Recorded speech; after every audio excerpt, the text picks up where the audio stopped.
इडली पात्रामध्ये अशा प्रकारे सोयाबीन वड्या ठेवल्या तर नेहमी इडली, डोसे, अप्पे तर करणे विसरूनच जाल. मुलांच्या डब्यासाठी सुद्धा झटपट करता येईल अशी ही रेसिपी आहे आणि अतिशय पौष्टिक सुद्धा आहे. नमस्कार, मी सुरेखा आणि देवदर्शन किचन मध्ये बघूया प्रोटीन युक्त अशी रेसिपी.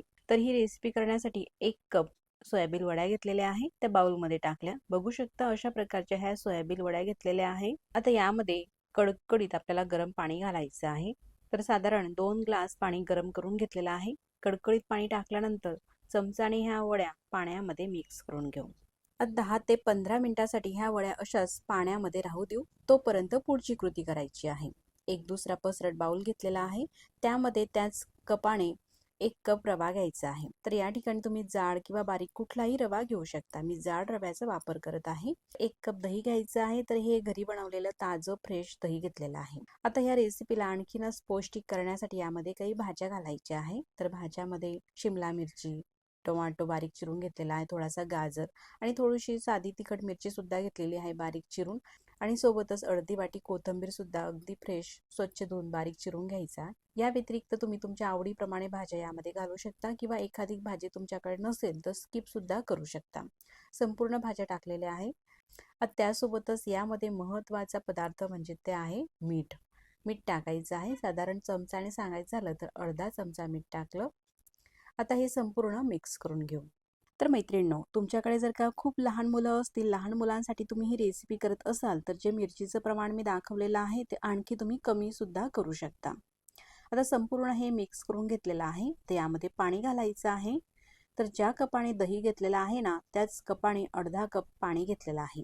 अर्ध्या कपातील देखील अर्ध पाणी टाकलेलं आहे. आता मिक्स करून घेऊ. एकदम असं खूप पाणी टाकायचं नाही, तर हे मिश्रण आपल्याला खूप असं पातळ करायचं नाही. तर मी तुम्हाला दाखवणारच आहे पुढे टोटल पाणी किती वापरायचं आहे. उरलेलं पाणी सुद्धा टाकलेलं आहे. आतापर्यंत आपण अर्धा कप पाण्याचा वापर केलेला आहे. संपूर्ण हे मिक्स करून घेऊ.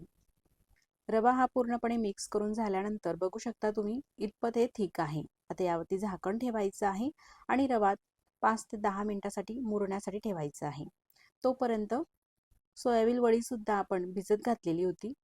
बघू शकता अशी छान ही फुलून आलेली आहे आणि अशी मोठी सुद्धा झालेली आहे, अगदी सॉफ्ट झालेली आहे. यामधलं पाणी सुद्धा गार झालेलं आहे. आता ह्या वड्या आपल्याला पिळून घ्यायच्या आहे. तर अशा प्रकारे हातामध्ये ह्या वड्या घ्यायच्या आहे आणि पिळायच्या आहे. पूर्ण पाणी यातलं काढायचं आहे. अजिबात आपल्याला यामध्ये पाणी राहू द्यायचं नाही. आणि वड्या पिळून झाल्या का मोठ्या मिक्सरच्या भांड्यामध्ये टाकायच्या आहे. तर मैत्रिणींनो, सोयाबीन वड्या तुम्हाला माहितीच आहे किती ह्या पौष्टिक आहे. सोयाबीन वडीमध्ये भरपूर प्रमाणामध्ये प्रोटीन असते, त्यामुळे ह्या खूप पौष्टिक असतात. तुम्ही जर का अशी ही प्रोटीनयुक्त रेसिपी सकाळच्या नाश्त्याला किंवा मुलांच्या डब्यामध्ये करून दिली तर खूपच उत्तम राहील. संपूर्ण ह्या वड्या पिळून घेतलेल्या आहे.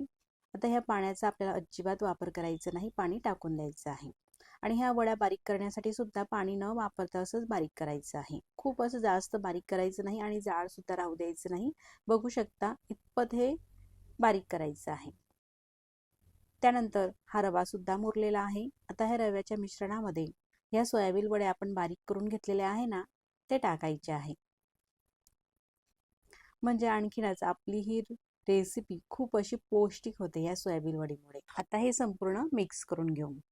तर मंडळी, ही रेसिपी करण्यासाठी आपल्याला कुठल्याही प्रकारची पूर्वतयारी करायची गरज नाही. जेव्हाही आपल्याला नाश्ता करायचा आहे किंवा मुलांचा डबा द्यायचा आहे तेव्हा अगदी झटपट आपण ही रेसिपी करून घेऊ शकतो.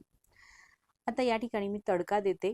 तर 1 पळी तेल घेतलेलं आहे, त्यामध्ये पाव चमचा मोहरी आणि पाव चमचा जिरे घालते. जिरे मोहरी दोन्ही तडतडू द्यायची आहे. सोबतच 7 ते 8 कढीपत्त्याची पाने सुद्धा स्वच्छ धुवून बारीक चिरून घेतलेली आहे, म्हणजे ती रेसिपी खाताना तोंडात येणार नाही. आणि ही कढीपत्त्याची पाने सुद्धा तडक्यामध्ये टाकायची आहे. यासोबत तुम्ही थोडासा हिंग सुद्धा वापरू शकता. आता हा तडका या मिश्रणामध्ये टाकायचा आहे. हा तडका देणं पूर्णपणे ऑप्शनल आहे. तुम्हाला जर का अजिबात तेल न वापरता ही रेसिपी करायची असेल तडका तुम्ही स्किप सुद्धा करू शकता.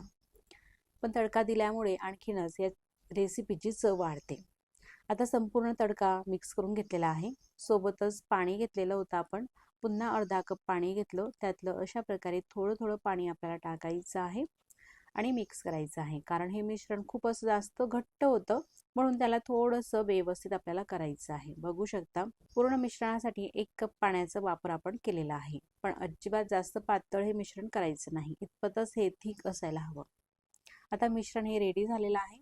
तोपर्यंत इडली प्लेट घ्यायची आहे आणि इडली प्लेटला तेल लावून घ्यायचं आहे. तेल किंवा तुपाचा सुद्धा तुम्ही वापर करू शकता. ब्रशने लावा किंवा ब्रश नसेल तर अशा प्रकारे हाताने सुद्धा लावून घेऊ शकता. इडली स्टँडमध्ये पाणी सुद्धा गरम करायला ठेवलेलं आहे. पाण्याला उकळी आल्यानंतरच यामध्ये पाव चमचा खाण्याचा बेकिंग सोडा वापरायचा आहे. बेकिंग सोडा वापरणं हे पूर्णपणे ऑप्शनल आहे. तुम्हाला जर का खूप अशी स्पंजी आणि जाळीदार ही नाश्त्याची रेसिपी हवी असेल तर बेकिंग सोडा किंवा तुम्ही इनो यामध्ये घाला, नाहीतर स्किप जरी केला तरी सुद्धा चालणार आहे. सोडा ॲक्टिवेट होण्यासाठी यावरती थोडंसं पाणी घातलं. आता एकाच डायरेक्शनमध्ये छान असं आपल्याला हे फेटून घ्यायचं आहे. बघू शकता संपूर्ण मिश्रणामध्ये हा सोडा मिक्स करून घेतलेला आहे. अगदी कमीच घालायचा सोडा, जास्त घालायचा नाही. इतपत हे घट्टसर मिश्रण असायला हवं. अजिबात आपल्याला हे मिश्रण पातळसर करायचं नाही. आता हे इडली प्लेटमध्ये हे मिश्रण भरायचं आहे. तर मैत्रिणींनो, तुम्ही जर का सोयाबीन वडीपासून याआधी कधी इडली ही केली नसेल तर आत्ताच करून बघा. खूप पौष्टिक आहे आणि बनवायला सुद्धा सोपी आहे.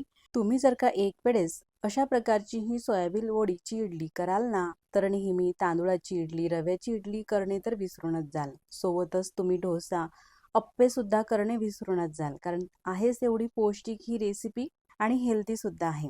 बघू शकता अशा प्रकारे मिश्रण भरल्यानंतर थोडंसं टॅप करायचं आहे. इडली पात्रामध्ये पाणी सुद्धा गरम करायला ठेवलेलं होतं. पाण्याला उकळी आलेली आहे आणि पाण्याला उकळी आल्यानंतरच या प्लेटी आपल्याला अशा प्रकारे ठेवायची आहे. गॅसची फ्लेम मोठी राहू द्यायची आहे. झाकण ठेवायचं आहे आणि साधारण 12 ते 15 मिनिटासाठी मोठ्या गॅसवरती ह्या इडल्या आपल्याला शिजवून घ्यायच्या आहे. आता झाकण काढते.